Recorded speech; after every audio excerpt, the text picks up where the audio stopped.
बच्चे यूट्रस की एनाटॉमी को अंडरस्टैंड करने से पहले हम इसका एक जनरल पर्सपेक्टिव देखते हैं कि बच्चे ये देखें कि for example if this is uterus, ठीक है। यूट्रस के आपको देखें कि यूट्रस के दो हॉर्न्स होते हैं, इनको हम लोग कहते हैं lateral horns of uterus. Uterus के दो लैटरल हॉर्न्स के अलॉन्ग अटैचमेंट होती है आपकी फेलोपियन ट्यूब्स की, और फेलोपियन ट्यूब्स का एक्सपेंडेड एंड होता है यहाँ पे प्रेजेंट, ठीक है।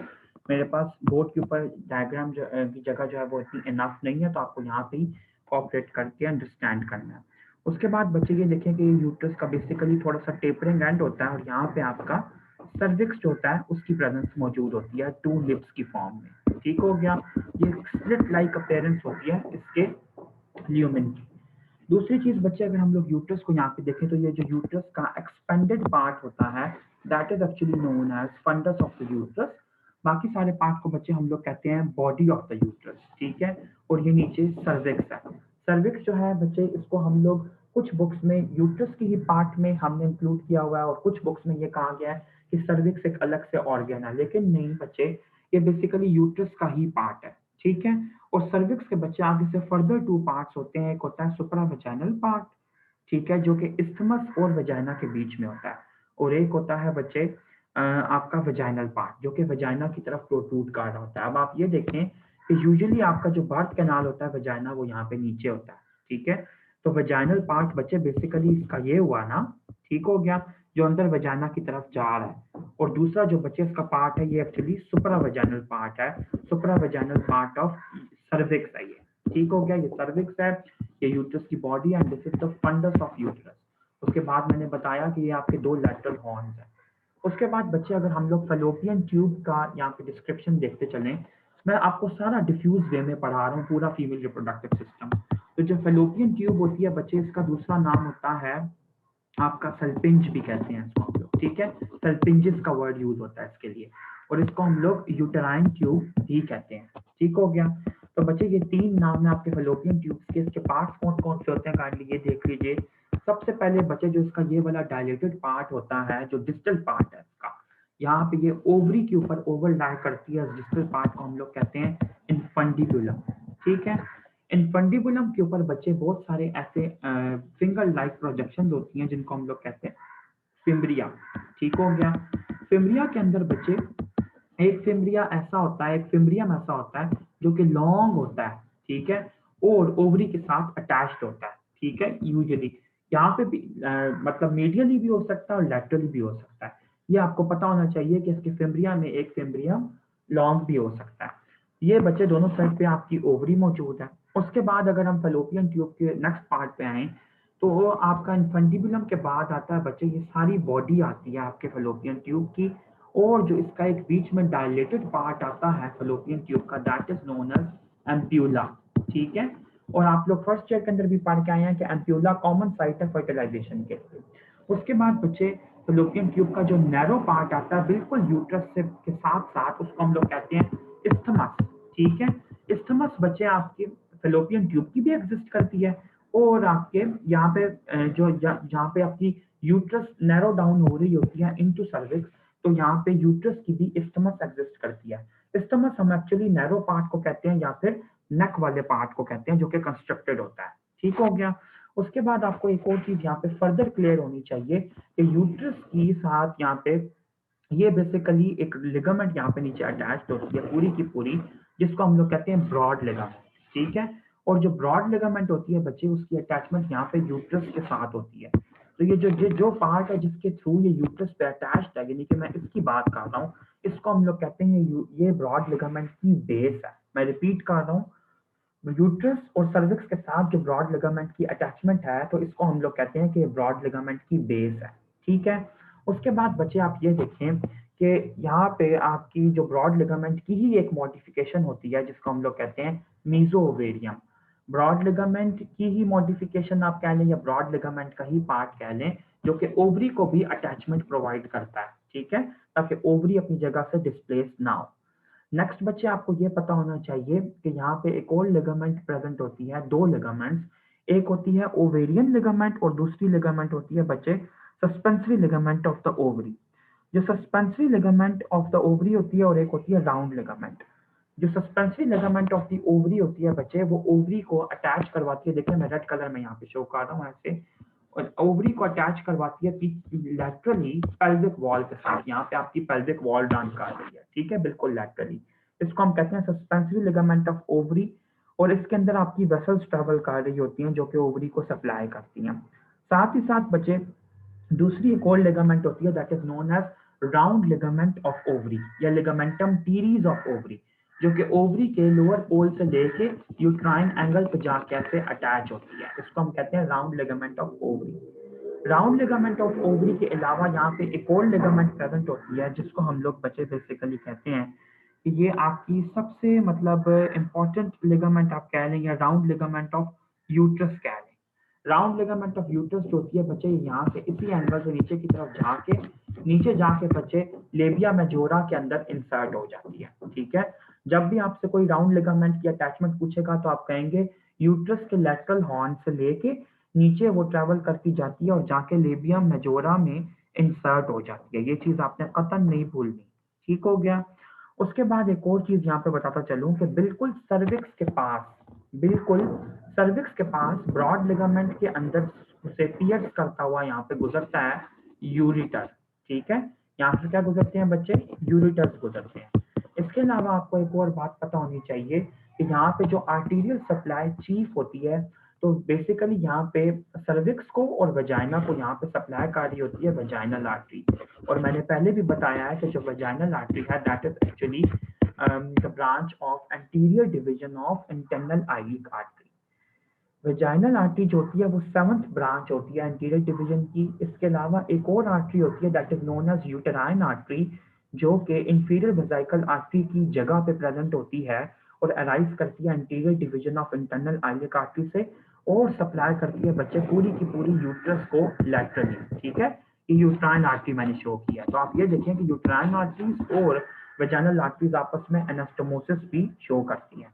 इसके अलावा बच्चे जो ओवेरियन आर्टरी होती है उसके साथ भी यहाँ पे एनास्टोमोसिस एग्जिस्ट करता है यूट्राइन आर्टरी का, और वो बेसिकली सप्लाई कर रही होती है ओवरी को भी। तो जो आपकी ओवेरियन वेसल्स होती हैं वो actually suspensory ligament of ovary के अंदर ट्रेवल करती हैं, जो कि मैंने यहाँ पे शो की थी, ठीक है। इसके थ्रू ट्रांसमिट होती हैं ओवरी को। उसके बाद बच्चे अब हम लोग स्पेसिफिकली आते हैं कि यूट्रस की पोजीशन क्या होती है। तो बच्चे फॉर एग्जांपल फीमेल्स के अंदर अगर ये ब्लैडर की प्लेसमेंट ऐसे करके ये ब्लैडर प्रेजेंट है, तो जो यूट्रस होती है बच्चे इसकी पोजीशन कुछ ऐसी होती है कि वो सर्विक्स है, ठीक है, और यहाँ पे ये यूट्रस ऐसे करके प्रेजेंट होती है। तो बच्चे ये बेसिकली जो यूट्रस की स्लिट लाइक कैविटी है ये भी आपको ऐसे क्लियरली नजर आती है लैटरल सेक्शन के अंदर। अब ये जो यूट्रस है ये ब्लैडर के ऊपर ऐसे गिरी हुई क्यों है, इस गिरी हुई चीज को हम लोग बेसिकली इसको हम क्या कहते हैं, इसका एक नेम होता है बच्चे। नेम बेसिकली हम लोग ये कहते हैं, दो तरह के एंगल्स एग्जिस्ट करते हैं, ठीक है। एक होता है एंगल ऑफ एंटी फ्लेक्शन, लेकिन याद रखिएगा कि इस एंटी के अंदर ए एन टी ई आता है, ए एन टी आई नहीं आता। दूसरा होता है एंगल ऑफ एंटी वर्जन। जो एंगल ऑफ एंटी फ्लेक्शन होता है वो ये होता है कि यूट्रस की बॉडी का जो लॉन्ग एंगल है वो मतलब लॉन्ग एक्सिस का जो एंगल है वो यूट्रस के नीचे वाले मतलब ये ऊपर फंडस वाला है, फंडस वाला लॉन्ग एक्सिस आप कह लें, और नीचे आपकी बॉडी वाला लॉन्ग एक्सिस है। ये दोनों जो आपस में यहाँ पे एंगल बनाते हैं इसको हम लोग कहते हैं एंगल ऑफ एंटीफ्लेक्शन। याद रखिएगा, ठीक है। एंगल ऑफ एंटीफ्लेक्शन यूट्रस के अपने ऊपर बेंड होने की वजह से बनता है। दूसरा होता है बच्चे एंगल ऑफ एंटीवर्जन, और एंगल ऑफ एंटीवर्जन बेसिकली ये कहता है कि यूट्रस यहाँ पे थोड़ी सी टिल्टेड होती है और ये आपकी ये वजाइना है, ठीक है। तो वजाइना और यूट्रस के बीच में यहाँ पे जो एंगल बनता है that is actually known as angle of anteversion. Angle of anteversion जो होता है ये 90 डिग्रीज का ऐसे करके अपेयर होता है, और एंगल ऑफ एंटीफ्लेक्शन यूजुअली 125 डिग्रीज का।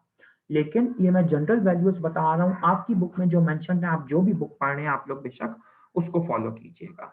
उसके बाद एक और कॉमन बात आपको ये पता होनी चाहिए कि ये यूट्रस का फंडस है ना, ये सारा ये फंडस की पोस्टीरियर वॉल है, ये एंटीरियर वॉल है। तो पोस्टीरियर वॉल पे यूजुअली प्लेसेंटल इम्प्लांटेशन होती है, ये भी आपका एमसीक्यू है, ठीक हो गया। उसके बाद बच्चे अगर यूट्राइन लिगामेंट्स की बात करें, जो ट्रू और फॉल्स लिगामेंट्स कुछ होती हैं, तो बेसिकली दो तरह की आप कह लें कि सपोर्ट्स होती हैं यूट्रस को, एक होती है प्राइमरी, एक होती है सेकेंडरी। प्राइमरी सपोर्ट्स के अंदर बच्चे फर्दर टू कैटेगरीज आ जाती हैं, मस्कुलर सपोर्ट्स या एक्टिव सपोर्ट्स। और इसके अलावा फाइब्रोमस्कुलर सपोर्ट्स या मैकेनिकल, ये आपकी बुक में ऐसे नहीं लिखा, काइंडली इसको ठीक कर लीजिए, मस्कुलर और फाइब्रोमस्कुलर वाली बात को, ठीक है। और मस्कुलर सपोर्ट्स का दूसरा नाम होता है एक्टिव सपोर्ट्स, ठीक हो गया। और फाइब्रोमस्कुलर का दूसरा नाम है मैकेनिकल सपोर्ट्स। जो सेकेंडरी सपोर्ट्स हैं बच्चे, ये कोई ट्रू लिगामेंट्स नहीं होती, बेसिकली ये पेरिटोनियल लिगामेंट्स या पेरिटोनियल फोल्ड्स की वजह से जो सपोर्ट मिलती है यूट्रस को, उसको कहते हैं, और इनकी इतनी सिग्निफिकेंस नहीं होती। पहले मैं सेकेंडरी करा देता हूँ, ये इजी है। इसके अंदर तीन चीजें आ जाती हैं, कौन कौन सी? राउंड लिगामेंट आ जाती है यूट्रस की, जो मैंने आपको बताया लेबिया मेजोरा में इंसर्ट होती है। नंबर 2 पे मैंने बताया ब्रॉड लिगामेंट, वो भी आपने कर लिया। और नंबर 3 पे है आपकी एक और, अच्छा चलें, ये दो इसके अंदर आती हैं, ठीक है। उसके बाद बच्चे आप ये देखें कि जो प्राइमरी सपोर्ट्स हैं वो क्या क्या है और उनकी डिस्क्रिप्शन क्या क्या है।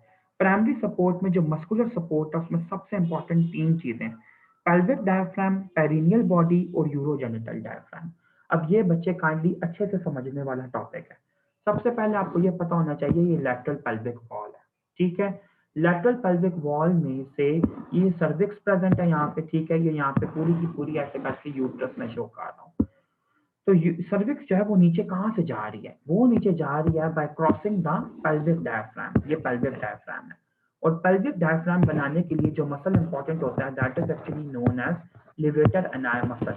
पेरिनियम की बाउंड्रीज की डिटेल मैं आपको नेक्स्ट लेक्चर में कराऊंगा, अभी जितना करवा रहा हूँ उसको पहले वो से सुनिए। सर्विक्स से नीचे बच्चे जो यहाँ पे पार्ट होता है वहां पे वेजाइना का पाथवे नीचे करके स्टार्ट हो जाता है, ये एक सपोर्ट है। दूसरी सपोर्ट होती है बच्चे पेरिनियल बॉडी। अब पेरिनियल बॉडी शो करने के लिए मुझे आपको क्रॉस सेक्शन यहाँ पे शो करना पड़ेगा। ये देखें फॉर एग्जांपल, ये सर्विक्स और वजाइना की ओपनिंग, और ये पीछे बच्चे यहाँ पे एनस है और ये रेक्टम, ठीक है। इन दोनों के बीच में यहाँ पे एक बॉडी प्रेजेंट होती है that is known as perineal body. Perineal body usually 10 muscles से मिलकर बनती है। इनमें कौन कौन से मसल्स आते हैं मैं उसकी डिटेल में बहुत नहीं जाऊंगा, लेकिन जो कैजुअली कुछ नाम बता सकता हूँ वो बता देता हूँ। सुपरफिशियल ट्रांसवर्साई या superficial transverse muscles, deep transverse muscles, left और राइट साइड दोनों के हो गए total 4, 2 superficial transverse, 2 deep transverse. इसके अलावा बल्बो स्पॉन्जियोसिस आ जाता है, साथ ही साथ एनस का जो एक्सटर्नल स्फिंक्टर होता है उसका कॉन्ट्रीब्यूशन होता है, ठीक है। तो ये आपके टोटल 10 मसल्स बनते हैं। मैंने कुछ के नाम लिए हैं जो मुझे नहीं याद आ रहे, मैंने उनके नाम नहीं लिए क्योंकि ये टॉपिक हम लोग आज नहीं कवर करने वाले, लेकिन मैंने फिर भी ये बता दिया ताकि आप लोगों को आइडिया जरूर रहे कि पेरिनियल बॉडी बहुत सारे मसल से 10 मसल से मिलकर बनती है, राइट लेफ्ट साइड दोनों। उसके बाद बच्चे अगर हम लोग फाइब्रोमस्कुलर सपोर्ट्स की बात करें या मैकेनिकल सपोर्ट्स की, तो इसके अंदर सबसे इंपॉर्टेंट जो यूट्रस की सपोर्ट एक होती है दैट इज यूट्राइन, आप कह लें कि जो एंगल है, ये जो यूट्राइन एंगल बनता है एंटी वर्जन का, ये यूट्रस की सपोर्ट है। क्यों? क्योंकि यूट्रस का ये जो फंडा था ये बहुत बल्की होता है, तो इस एंगल के थ्रू ये यूरिनरी ब्लैडर के ऊपर ऐसे पड़ा रहता है, ठीक हो गया। यूट्राइन एक्सिस को आपने कहना है ये पहली फाइब्रोमस्कुलर सपोर्ट है।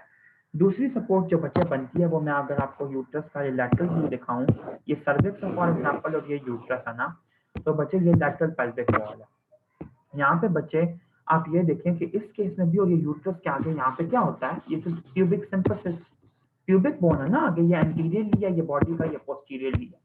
तो यहाँ पे आपकी कुछ लिगामेंट्स होती हैं जो कैसे अटैच करवाती हैं यूरिनरी ब्लैडर के इर्द गिर्द से, यूरेथ्रा के इर्द गिर्द से गुजरते हुए। इन लिगामेंट्स को हम लोग कहते हैं पीसी, प्यूबो सर्वाइकल लिगामेंट्स, बिल्कुल जैसे आपने प्रोस्टेट में पढ़ी थी मीडियल और लैटरल प्यूबो प्रोस्टेटिक लिगामेंट्स। उसके बाद बच्चे नेक्स्ट जो सपोर्ट आपकी आती है वो आती है ट्रांसवर्स सर्वाइकल लिगामेंट्स ऑफ मैकेथ्रोडेट। बच्चे इन लिगामेंट्स के तीन नाम है, पहले मैं इनकी अटैचमेंट बता दूं।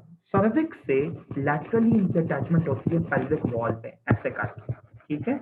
जैसे हम लोग अपने हाथों में एक बेबी को उठाएं लैटरली, ऐसे लैटरली हमने उसको पकड़ा, बिल्कुल वैसे यूट्रस को ट्रांसवर्स सर्वाइकल लिगामेंट, या इसका दूसरा नाम है कार्डिनल लिगामेंट, या तीसरा नाम है इसका लिगामेंट्स ऑफ मैकेनरोडेट।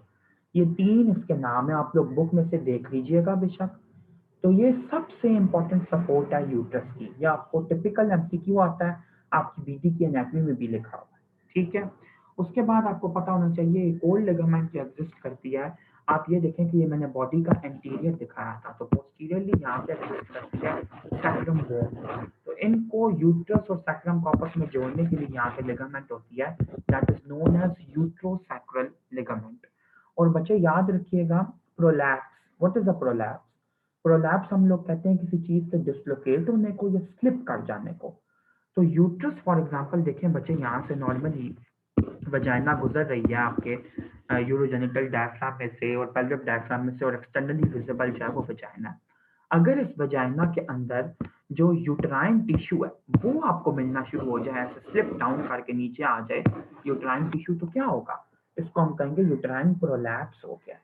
तो यूट्राइन प्रोलैप्स को बचाने के लिए सबसे important ligament is your uterosacral ligament. ये आप लोग की बुक्स में नहीं लिखा, इसको बेशक देख लीजिएगा, लेकिन मैं एक बात बता दूं, आप लोगों के अगर कोई पुराने टेस्ट हुए हैं या स्टेजेस हुई हैं और उसके अंदर आप लोगों को करेक्ट आंसर की बताई गई है कि प्रोलैप्स के लिए लिगामेंट कौन सी होती है, तो फिर आप लोग बेशक वो फॉलो कीजिएगा।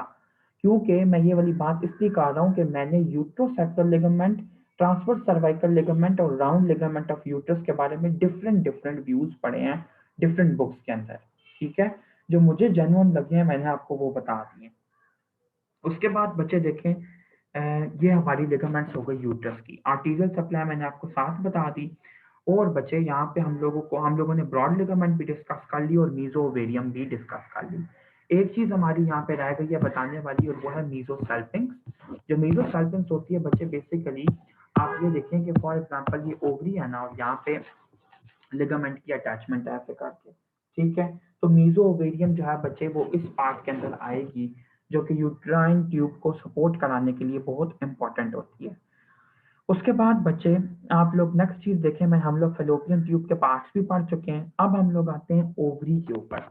ओवरी की भी बच्चे हम लोग लिगामेंट्स पढ़ चुके हैं, लेकिन मैं इसकी थोड़ी सी डिस्क्रिप्शन आप लोगों को ये देना चाहता हूँ कि ओवरी यूजुअली बच्चे ओवल शेप्ड होती है, ठीक हो गया? दूसरी चीज आपको ये पता होनी चाहिए कि ये ओवेरियन फोसा होते हैं, दो लैटरली, इनमें रिजाइड करती है। ओवेरियन फोसा से रिलेटेड बच्चे आपको अक्सर एमसीक्यू आ जाया करता है, इसलिए मैं इसके रिलेशनशिप को हाईलाइट कर रहा हूँ, याद कर लीजिएगा। ओवेरियन फोसा के ऊपर से यहाँ से एक्सटर्नल आइलिक आर्टरी और एक्सटर्नल आइलिक वेन गुजरती है, तो मैंने यहाँ पे लिखा है एक्सटर्नल आइलिक वेसल्स।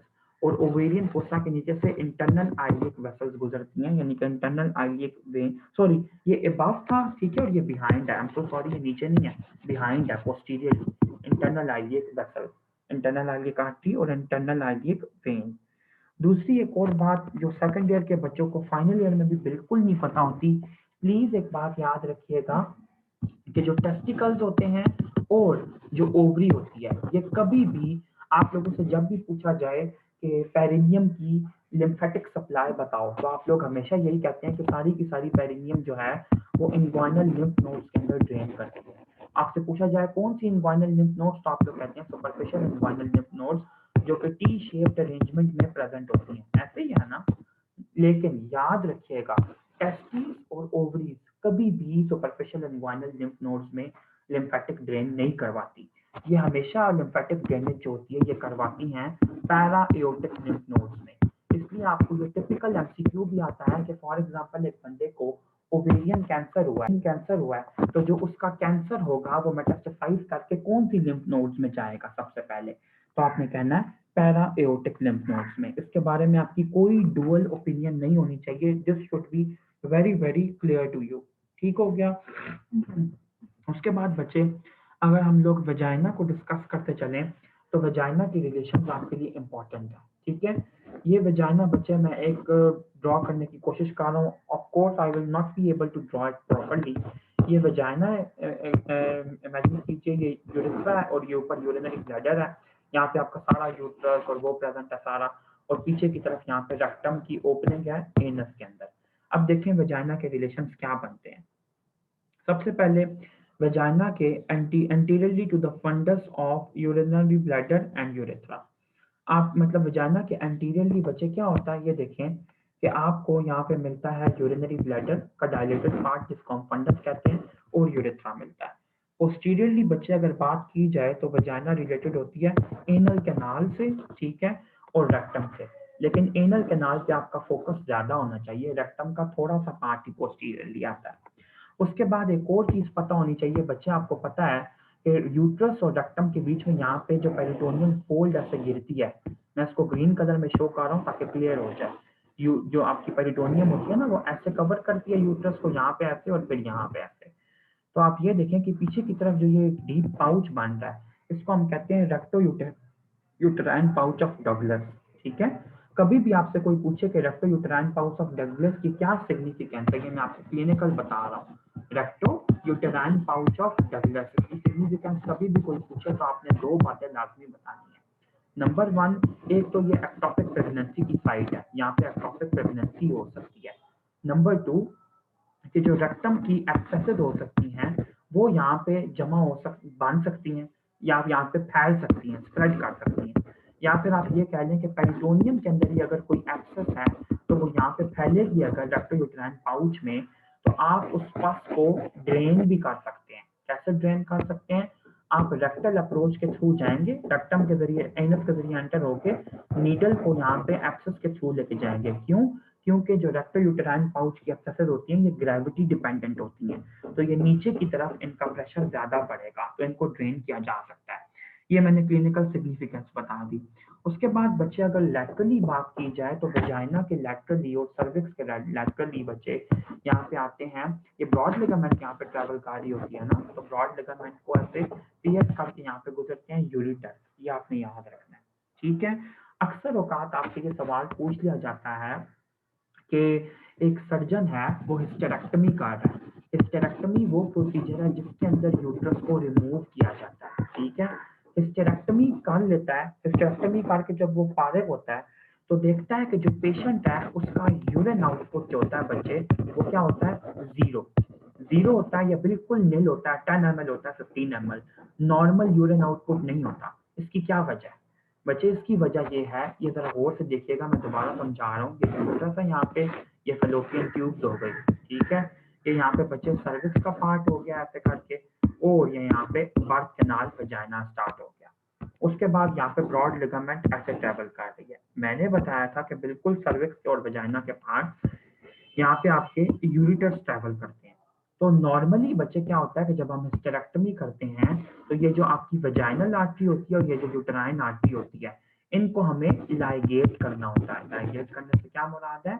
इनको क्लिप करना है, इनको बांधना है, ताकि यहाँ से हैमरेज ना हो और हम लोग यूट्रस आसानी से रिमूव कर लें। वो सर्जन गलती से यूटेराइन आर्टरी को लाइगेट करने के बजाय यूरिटर्स को लाइगेट कर देता है, बांध देता है।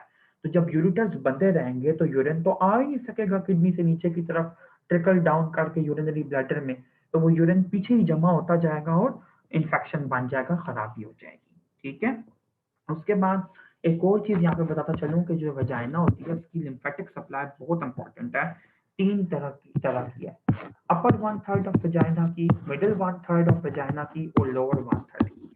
याद रखिएगा, अपर और middle one third of vagina का कैंसर जब भी आए या इन्फेक्शन जब भी आए तो आपने ये कहना है कि ये सबसे पहले इंटरनल आईलिक लिम्फ नोड्स के अंदर फैलता है। और जो lower one third of vagina का कैंसर होता है या जो भी इसका इन्फेक्शन होता है वो सुपरफिशियल इन्ग्वाइनल लिम्फ नोड्स के अंदर फैलता है। आई होप बच्चे आप लोगों को ये वाली बातें क्लियर होंगी कि इन्ग्वाइनल लिम्फ नोड्स जो थी वो कैसी थी। मैं आप लोगों को एक दफा रिवाइज करवा दूं। फॉर एग्जाम्पल, अगर ये एक बंदा है, ये खड़ा हुआ है, ठीक है, यहाँ पे बच्चे इसके इन्ग्वाइनल रीजन के अंदर ऐसे इन्ग्वाइनल लिम्फ नोड्स ऐसे मौजूद होती हैं, टी शेप्ड वैरायटी में। अब आप देखें ये कौन कहाँ कहाँ से लिम्फेटिक को कलेक्ट कर रही है। जो लोअर ग्रुप होता है सुपरफिशियल इन्ग्वाइनल लिम्फ नोड्स, ये मैंने बनाई हैं, इनका जो लोअर ग्रुप होता है वो लोअर लिम्फ को ड्रेन कर रहा होता है। जो इनका मीडियल अपर ग्रुप होता है ये सारा पेरिनियम को ड्रेन कर रहा होता है। और जो लैटरल ग्रुप होता है ये लोअर आपकी एब्डोमिनल वॉल को और साथ ही साथ एडजेसेंट स्ट्रक्चर्स को ड्रेन कर रहा होता है। तो ये बच्चे मैंने आपको फर्स्ट ईयर की बात भी यहाँ पे रिवाइज करवा दिया। उसके बाद बच्चे अगर हम लोग यूरेथ्रा पे आए तो आप ये देखें कि मेल यूरेथ्रा कैसे अपेयर होता है। ये मेल का, क्योंकि मेल का यूरेथ्रा ज्यादा कॉम्प्लेक्स है ना, ये देखें बच्चे ये यूरिनरी ब्लैडर है। ठीक है, यूरिनरी ब्लैडर से ये यूरेथ्रा अराइज किया मेल का, उसके बाद ये फॉरवर्ड हॉरिजॉन्टल इसका पार्ट होता है और फिर इसका नीचे डाउनवर्ड कोर्स होता है। ठीक हो गया। अब आप ये देखिए मैंने क्या शो करने की कोशिश की है। सबसे पहले आपको ये पता होना चाहिए कि यूरेथ्रा के पार्ट्स कौन कौन से हैं। जो सबसे पहला पार्ट बच्चे यहाँ पे आता है that is known as membranous urethra. ठीक है, मेम्ब्रेनस यूरेथ्रा के बाद जो पार्ट आता है दैट इज प्रोस्टेटिक यूरेथ्रा।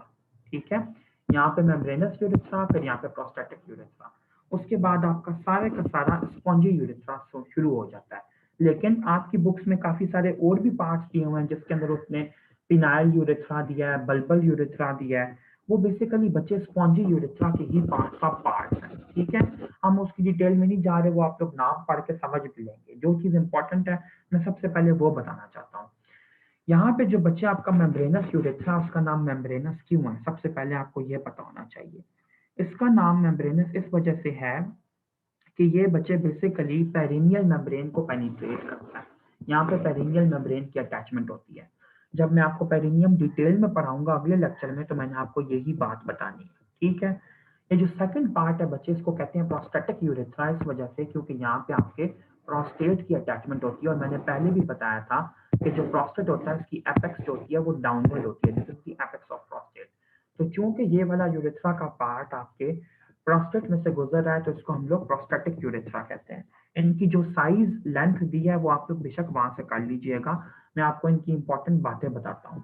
सबसे पहले आपको ये पता होना चाहिए, मैं आपको जो इंपॉर्टेंट बातें यहाँ पे इन तीनों, और ये स्पॉन्जी यूरेथ्रा आखिर में ये लेंथियस्ट पार्ट होता है, ठीक है।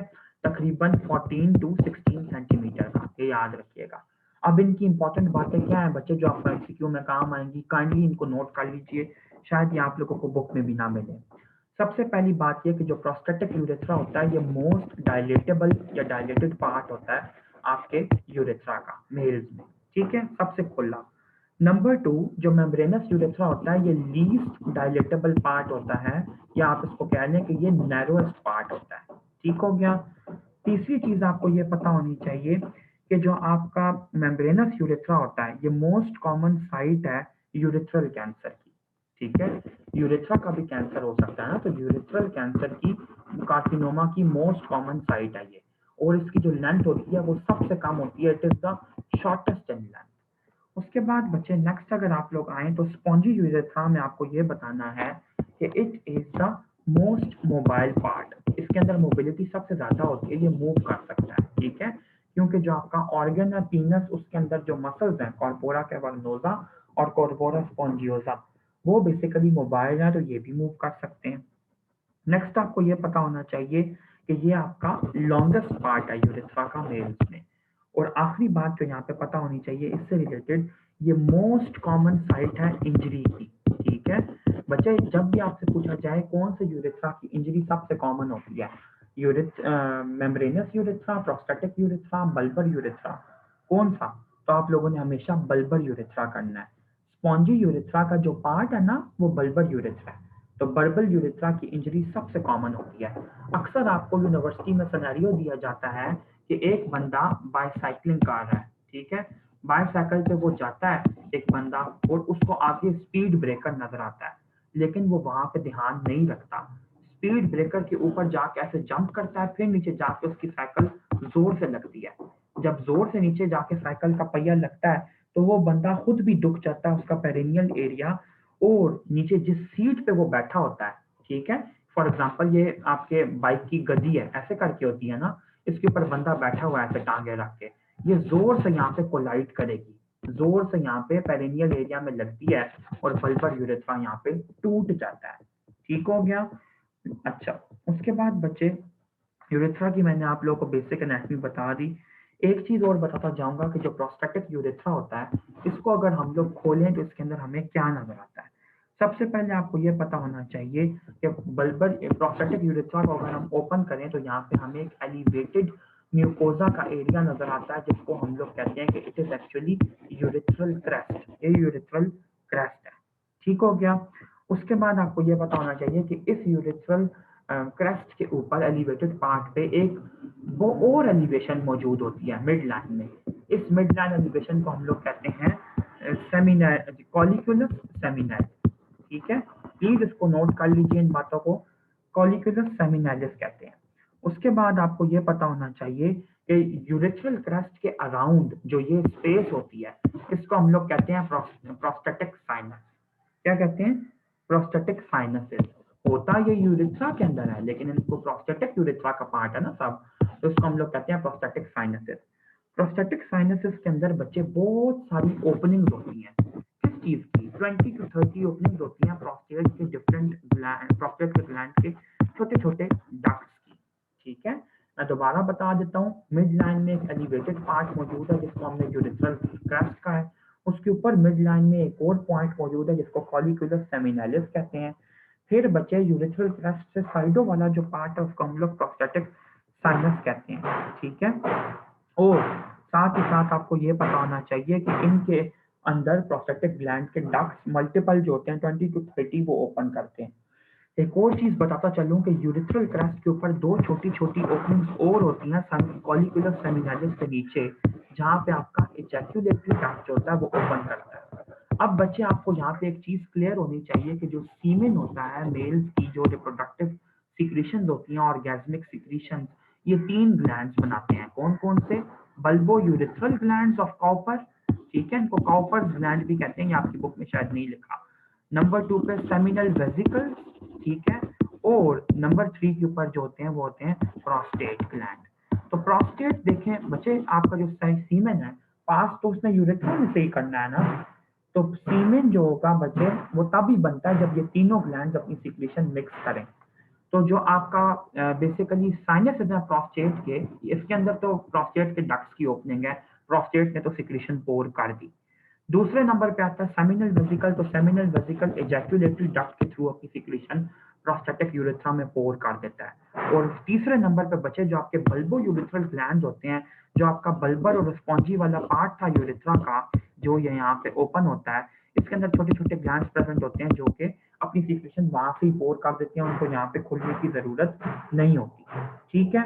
ये थी बच्चे प्रोस्टेटिक यूरेथ्रा की बेसिक एनाटॉमी। बच्चों को अक्सर ये समझ नहीं आती, तो इसलिए मैंने कहा कि मैं आप लोगों को ये फर्दर एक्सप्लेन कर दूं। उसके बाद जो नेक्स्ट ऑर्गन यहाँ पे हम लोग पढ़ने वाले हैं दैट इज एक्चुअली रेक्टम, ठीक हो गया। तो बच्चे रेक्टम के लिए आप लोग ये देखेंगे सबसे पहली चीज कि लार्ज इंटेस्टाइन का वो वाला पार्ट है जो कि सिग्मॉइड कॉलॉन से आगे एग्जिस्ट करता है, ठीक है जी बच्चे। अनपेयर्ड बच्चे ये जो आपका प्रोस्टेट होता है ये अनपेयर्ड होता है ना, प्रोस्टेट मिड लाइन में प्रेजेंट होता है।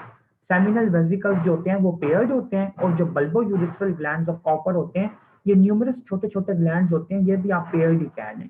तो अनपेयर्ड इज प्रोस्टेट बेसिकली, ठीक है। चलो अब देखो बच्चे, रेक्टम का मैं सबसे इंपॉर्टेंट बताने लगा हूँ कि रेक्टम बेसिकली यूजुअली 12 सेंटीमीटर की होती है लेंथ में, ठीक है। और आप ये देखें कि पीछे यहाँ पे प्रेजेंट है सैक्रम, ठीक है। तो सैक्रम के डिफरेंट सेगमेंट्स है ना, सैक्रम का S1 सेगमेंट है, S2 सेगमेंट है, S3 सेगमेंट है। S3 सेगमेंट के लेवल पे सिग्मॉइड कॉलॉन जो होती है वो रेक्टम से जाके मिलती है, तो ये आपकी रेक्टम है, ठीक है। रेक्टम की लेंथ यूजुअली 12 सेंटीमीटर होती है, ये मैंने पहले बता दिया। नेक्स्ट चीज बच्चे जो आपको यहाँ पे बतानी है वो यहाँ पे बनती है कि रेक्टम के रिलेशंस क्या होते हैं पेरिटोनियम वाले। बहुत इंपॉर्टेंट है रेक्टम के रिलेशंस पेरिटोनियम वाले। जो अपर 1/3 होता है बच्चे वो कवर्ड होता है पेरिटोनियम से फ्रंट पे भी और साइडों पे भी। जो मिडिल 1/3 होता है वो सिर्फ फ्रंट पे कवर्ड होता है, और जो लोअर 1/3 होता है इसके ऊपर पेरिटोनियम नहीं होती।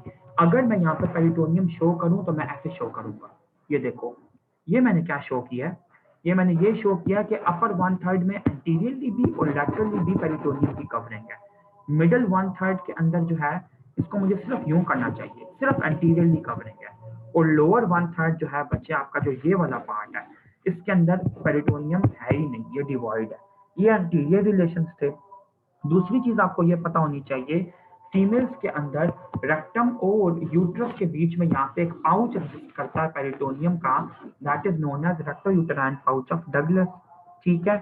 अगर मैं इसी को ही ऑपोजिट बना के बताऊं तो मेल्स में तो यूट्रस नहीं है, मेल्स में आगे यूरिनरी ब्लैडर है और यूरेथ्रा है, तो उनके बीच में बच्चे जो यहाँ पे पाउच एग्जिस्ट करेगा that is known as rectovaginal pouch, ठीक है। रेक्टोवेजाइकल पाउच हम इसको कहते हैं, ये आपने याद रखना है, मैंने पहले भी बताया हुआ है। उसके बाद आप ये देखें कि रेक्टम का, अगर हम लोग रेक्टम के इनर की बात करें कि रेक्टम के इंटीरियर में ऐसा क्या लोकेटेड होता है, तो आप ये देखें आपको यहाँ पे वैल्व्स मिलते हैं कुछ। इन वैल्व्स को हम लोग, इन फोल्ड्स को बेसिकली हम क्या कहते हैं, ये म्यूकस मेम्ब्रेन की फोल्ड्स हैं जिनका दूसरा नाम है ह्यूस्टन वैल्व, ठीक है। ह्यूस्टन वैल्व ये तकरीबन 3 होते हैं नंबर के अंदर, ठीक है। उसके बाद बच्चे अगर हम लोग ये बात करें कि रेक्टम की सपोर्ट क्या होती है, तो आगे चूंकि जो एंटीरियरली यूरिनरी ब्लैडर पड़ा है, और यहाँ पे मैंने आपको बताया था कि दो यूरिटर्स की ओपनिंग के बीच में यहाँ पे यूरिनरी ब्लैडर के पीछे एक फेशिया होता है, जो कि आप लोगों ने पूछा भी था, उसको हम लोग कहते हैं फेशिया ऑफ डेनॉन विलियर्स, वो प्रेजेंट होता है। ठीक हो गया। उसके बाद बच्चे अगर आप लोग फर्दर पीछे की तरफ पोस्टीरियर ये एक रेक्टम की सपोर्ट है ना, फेशिया ऑफ डेनॉन विलियर्स। पीछे की तरफ आए तो जो आपका रेक्टल यूटेराइन सॉरी पीछे की तरफ बच्चे अगर आप लोग आए तो यहाँ पे आपको एक और फेशिया मिलता है जिसको हम कहते हैं फेशिया ऑफ वॉल्डेयर। फेशिया ऑफ वॉल्डेयर जो होता है बच्चे, इसका दूसरा नाम होता है रेक्टोसैक्रल फेशिया। रेक्टोसैक्रल फेशिया यानी कि रेक्टम और सैक्रम के वजूद में फेशिया। ठीक है, ये थी बच्चे रेक्टम की सारी सपोर्ट। अब आपको ये वाली बात क्लियर होनी चाहिए कि हमारा पेरिनियम रहता है, ठीक है, और एनस खास तौर पे। ये दो बहुत इंपॉर्टेंट और भी चीजें मैंने आपको बतानी है, इश्यू रेक्टल फोसा और ये वो। अब हम ये नेक्स्ट लेक्चर में करेंगे। आज के लेक्चर में आपने female genitalia, female reproductive system और रेक्टम कवर किया है, इसको साथ यूरेथ्रा। इसको अब आपने प्रॉपरली पढ़ना है। कल हम लोग नए लेक्चर में मिलेंगे। टेक केयर बच्चों, अल्लाह हाफिज।